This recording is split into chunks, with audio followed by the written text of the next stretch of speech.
vamos a hablar sobre la dietoterapia adecuada a las patologías hepáticas.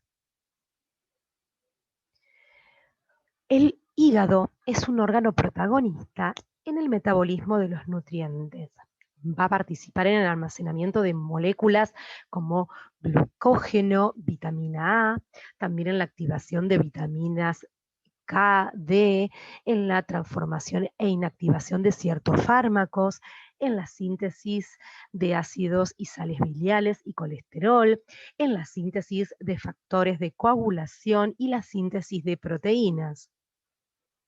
Acá podemos observar los valores de un hepatograma normal, eh, la bilirrubina total, que tiene que estar en 0,2 a 1, la bilirrubina directa hasta 0,4, la indirecta de 0,2 a 0,6, la TGO de 16 a 40, la TGP de 8 a 53, fosfatasa alcalina de 65 a 300, colesterol total hasta 200 y proteínas totales de 6 a 8. En cuanto a las funciones hepáticas y cuál es la anomalía que se presenta en caso de insuficiencia hepática, acá podemos observar en este cuadro, por un lado, que cuando hay síntesis y secreción de proteínas circulantes, que sería una de las funciones del hígado en cuanto a su funcionamiento normal, participaría en lo que es la síntesis de albúmina, factores de coagulación, alfa-1, antitripsina, lipoproteínas de muy baja densidad como la VLDL y otras. En cuanto a la anomalía que se presentaría en caso de insuficiencia hepática, podemos observar hipoalbuminemia, coagulopatía con tiempo de protombina prolongado. En cuanto a la función de metabolismo intermedio de los nutrientes, en cuanto a lo que es glucosa, ácidos grasos y colesterol y aminoácidos, la anomalía sería hipoglucemia, concentraciones de colesterol sérico bajas, elevación de las concentraciones de aminoácidos aromáticos. En cuanto a la función de transformación de compuestos lipofilios, en cuanto a lo que son productos de desdoblamiento de las proteínas dietéticas, fármacos y factores no identificados, la anomalía presentaría encefalopatía hepática, aumento de la sensibilidad a fármacos, circulación hiperdinámica, retención de sodio, ascitis y puede llegar hasta un edema cerebral.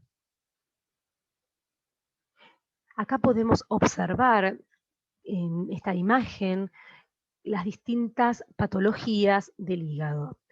En la imagen, observando desde la izquierda hacia la derecha, podemos observar el hígado graso, donde los depósitos de grasa provocan un agrandamiento del hígado. Luego vamos a ver cómo el hígado empieza a tener fibrosis, donde hay formación de cicatrices y ya hay más daño en las células del hígado. Si esto continúa, podemos ver cómo se forma la cirrosis, en donde las cicatrices endurecen el hígado y no puede funcionar correctamente. En cuanto al cáncer, cuando el daño al hígado sigue avanzando, se llega a cáncer de hígado. En cuanto a lo que es la cirrosis hepática, podemos decir que es el estadio final de varias enfermedades hepáticas. En cuanto al concepto fundamentalmente morfológico, hay una alteración difusa de la arquitectura del hígado caracterizada por una triada que consta donde hay fibrosis, necrosis y nódulos de regeneración. Estos cambios condicionan la alteración vascular intrahepática y la reducción de la masa funcional hepática. En cuanto a las manifestaciones clínicas, son independientes de la etiología, es decir, independientes de la causa que esté generando esta cirrosis hepática. Sin embargo, estas manifestaciones se correlacionan muy bien con el grado de disfunción hepática. Y la consecuencia va a ser una insuficiencia hepática. Acá podemos ver, cómo tenemos un corte de un hígado normal versus un corte de hígado con cirrosis. Como pueden observar, no solo en la parte externa, sino interna, se pueden observar estos nódulos de regeneración. Es el estadio final, como dijimos, de cualquier patología hepática y es irreversible. Inicialmente puede ser asintomática, pero la historia natural muestra un progresivo desarrollo de ictericia, plaquetopenia, alteración del tiempo de protombina, hipoalbuminemia, ascitis y edemas. Muchos pacientes sufren episodios de sangrado por hemorragia variceral y en estadios avanzados puede haber alteración del estado mental, desarrollando lo que se conoce como encefalopatía hepática. Ahora vamos a profundizar más sobre cada uno de estos puntos. En este cuadro podemos observar cómo el diagnóstico de cirrosis hepática se puede realizar a través de una endoscopía digestiva alta, en donde se pueden observar, por ejemplo, que no haya presencia de varices esofágicas, y en ese caso se va a recomendar una endoscopía de control cada 2 o 3 años, o en el caso de que haya una descompensación por parte del paciente. Otra opción sería poder encontrarse con varices de grado 1 sin manchas, sin marcas rojas. En este caso la conducta sería una endoscopía de control cada 1 o 2 años, o en caso de descompensación del paciente. Y la tercera opción sería encontrar varices de grado 1 con marcas rojas o varices de grado 2 o 3. En este caso, la indicación sería un beta bloqueante no selectivo y en caso de intolerancia o contraindicaciones al beta bloqueante, se puede llegar a colocar bandas endoscópicas. En cuanto a la cirrosis, la podemos clasificar según su criterio morfologio en micronodular. En este caso, los nódulos regenerativos son pequeños y uniformes. Y este tipo de morfología es propia del alcoholismo. También puede haber nódulos que sean macronodulares. Son nódulos regenerativos grandes e irregulares, separados por grandes tabiques fibrosos, y estos nódulos son propios de la hepatitis viral o autoinmune. También podemos clasificarla según el criterio etiológico, como hepatitis viral crónica, hepatitis autoinmune, fármacos y toxinas como alcohol, enfermedades metabólicas o enfermedades biliares obstructivas. En cuanto a las causas, en la adultez el consumo excesivo de alcohol e infección crónica por VHC y VHB son las principales causas. En menor frecuencia podemos encontrar hemocromatosis idiopática, enfermedad de Wilson, hepatitis autoinmune y esteatohepatitis no alcohólica NASH. Como causas excepcionales, colestasis obstructivas crónicas, obstrucción del drenaje venoso, toxicidad por algún fármaco. Lo importante de destacar en este punto es que el 50% de la cirrosis se pueden presentar por virus de la hepatitis C, seguido en un 30% del alcoholismo y en un 10% de hepatitis del tipo B. En cuanto a las complicaciones, ya las habíamos mencionado, tenemos ascitis, encefalopatía hepática, hipertensión portal, varices esofágicas, síndrome hepatorrenal y peritonitis bacteriana espontánea. En cuanto a la encefalopatía hepática, es un estado reversible de la alteración de la función cognitiva o de la conciencia en pacientes con enfermedad hepática aguda o crónica. Esta alteración es funcional. Hay trastornos metabólicos y no es un trastorno anatómico, por eso es reversible. Lo que se generan son toxinas en el intestino. Estas toxinas escapan del metabolismo hepático, tanto por la disminución del volumen hepatocelular funcionante como por un cortocircuito portogeneral, y pasan estas toxinas a la circulación general, donde principalmente van a aumentar la producción de nitrógeno. Este nitrógeno va a llegar al cerebro sin depurarse, porque pasa fácilmente a través de la barrera hematoencefálica por la permeabilidad normal de dicha barrera. Entonces, ahí es donde van a aparecer los síntomas y signos característicos de esta encefalopatía, que son signos cognitivos de deterioro de la función cognitiva. Entonces, acá en este cuadro podemos observar cómo la supervivencia es del 40% al año.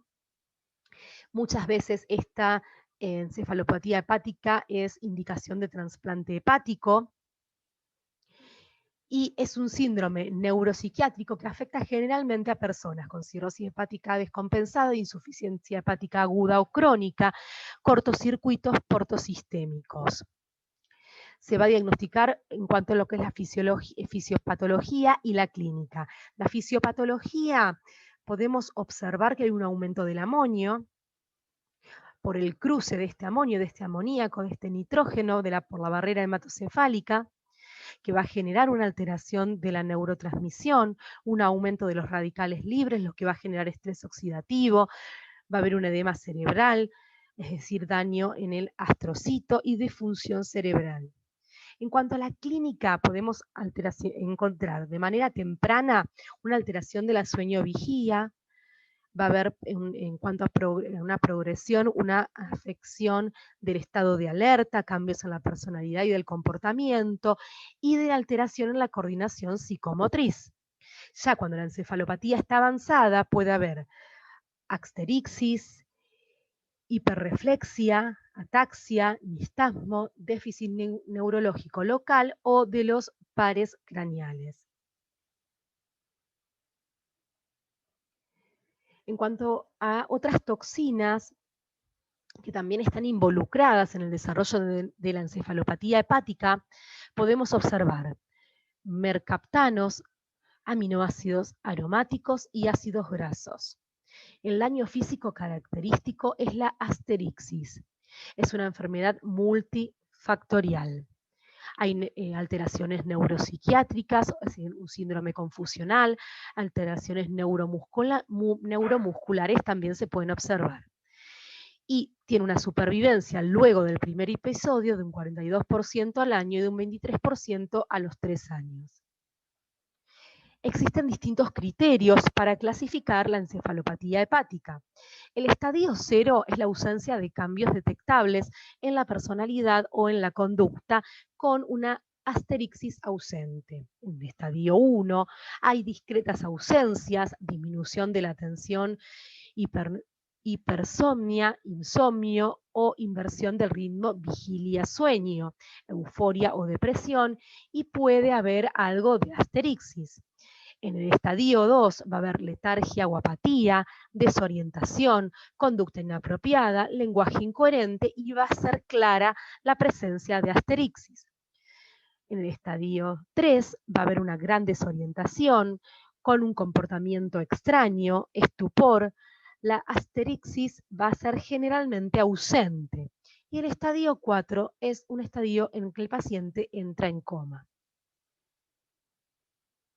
Existen distintos factores que son desencadenantes de la encefalopatía hepática. Tenemos por un lado la hemorragia de las vías digestivas, como varices esofágicas y erosiones gastroduodenales. Por otro lado, infecciones, como infecciones urinarias o respiratorias, insuficiencia renal, desequilibrios hidroeléctricos, como el abuso de diuréticos o vómitos o diarrea, sedantes, constipación y exceso de proteínas de la dieta. Dentro de, analizando otras de las complicaciones que puede haber de las insuficiencias hepáticas, tenemos la ascitis, que se desconoce la causa de la retención de líquido de sodio que va a acompañar a esta cirrosis. Como podemos ver en la imagen, hay acumulación de líquido y sodio en la región abdominal. La primera consecuencia suele ser la acumulación de líquido libre en el peritoneo, y existen dos hipótesis fundamentales para explicar la aparición de la ascitis. La primera hipótesis son las anomalías anatómicas propias de la cirrosis que dan por resultado una resistencia hepática al flujo de sangre e incremento de la presión hidroestática del intestino, vaso y otras vísceras. Conjuntamente, la presión oncótica disminuye por la síntesis transportada de albúmina. El líquido se ve forzado a salir de los capilares y se derraman en el peritoneo. Los riñones cesan ante la disminución del volumen circulante selectivo. La consecuencia es la activación del sistema renina-angiotensina con la retención de sodio. Además, se incrementa la secreción central de AD. La segunda hipótesis se cree además que es el estado de retención de sodio de la cirrosis, sería consecuencia de una acumulación de factores humorales no identificados. Estas sustancias tendrían un efecto directo sobre el riñón, produciendo trastornos del flujo sanguíneo renal y retención de sodio. Esto va a dar como resultado un aumento general del volumen y de la presión venosa portal periférica. Estas, en presencia de hipoalbuminemia, producen ascitis y edema. En cuanto a la ascitis, el tratamiento va a ser la restricción de sodio, menos de 2 gramos por día, y el uso de diuréticos. La restricción de fluidos, es decir, de líquidos, es innecesaria, salvo que la natremia sea inferior a 120-125 miliequivalentes por litro. En cuanto a la citis, si es no complicada, es una citis que puede ser por infección. Podemos clasificarla después por el grado de severidad en grado 1, que es leves, que es una citis que solo es diagnosticada por ultrasonido. Grado 2, moderada, se detecta clínicamente por la distensión moderada del abdomen. Grado 3, severa, hay una distensión marcada o tensa del abdomen. También puede ser refractaria, que sea resistente a diuréticos, es decir, una ascitis que no responde a la restricción de sodio de la dieta y a las altas dosis de diuréticos.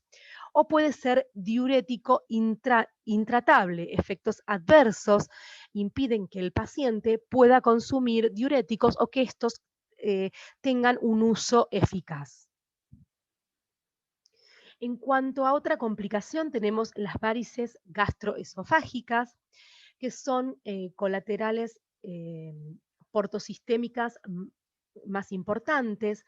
Hay una ruptura cuando se rompen estas varices, se puede generar una hemorragia variceal y es una complicación letal más común de la cirrosis hepática. También pueden ser consecuencias de las hepatopatías terminales, presentes en el 50% de los cirróticos. Su presencia se correlaciona con la severidad de la enfermedad hepática, mientras que el 40% CHIL-A tienen varices, están presentes en el 85% de los CHIL-C. Acá podemos observar en la imagen cómo se pueden visualizar estas varices esofágicas. Son varicosidades que se desarrollan de la elevada presión de las venas que drenan el sistema portal. Son propensas a rupturas y a menudo son fuente de hemorragias nuevas del tubo digestivo alto o del recto. Una vez que se forman las varices esofágicas, aumentan en tamaño y al final terminan sangrando. Esa es la progresión que tienen estas varices. Se desarrollan en la mayoría de los pacientes con cirrosis y en la cirrosis son la fuente más importante de hemorragia. El primer episodio hemorrágico tiene un índice de mortalidad de un 30-50% y es la causa de muertes en pacientes con cirrosis. El índice de mortalidad aumenta con cada episodio hemorrágico subsiguiente. Con esto finalizamos esta presentación. Muchas gracias.